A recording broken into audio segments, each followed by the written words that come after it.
The Utah War, or Buchanan's Blunder, from 1857 to 1858, was a tense and often violent confrontation between the federal government and the Mormon settlers in the Utah Territory. The core of the conflict lay in the unique governance of the Utah Territory, where Brigham Young served simultaneously as the elected president of the Church of Jesus Christ of Latter-day Saints and the federally appointed territorial governor. This combined religious and civil authority, along with the controversial practice of polygamy, led many to view Utah as a lawless, disloyal theocracy. Desperate to distract the nation from the escalating crisis over slavery, Buchanan acted on unverified, inflammatory reports of Mormon rebellion from disgruntled federal appointees. These reports were politically manipulated to paint the Mormons as traitors. The president ordered the military, Johnston's army of nearly 2,500 troops, to march to Utah to install a new, non-Mormon governor, Alfred Cumming. Buchanan failed to notify Young of his removal or the army's approach, treating the sitting governor as a hostile enemy rather than a federal official. The expedition was also seen as illegal by some because it was sent without a formal congressional declaration of war or a proper investigation.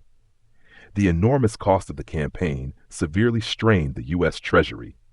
The LDS settlers viewed the unannounced military invasion as an act of persecution. Brigham Young declared martial law and mobilized the territorial militia. They harassed the federal supply trains, burning wagons, and stampeding thousands of army livestock to delay the advance of Johnston's army. The Mormons prepared to evacuate and burn Salt Lake City, ready to retreat further south in a total scorched earth defense, rather than submit to federal occupation.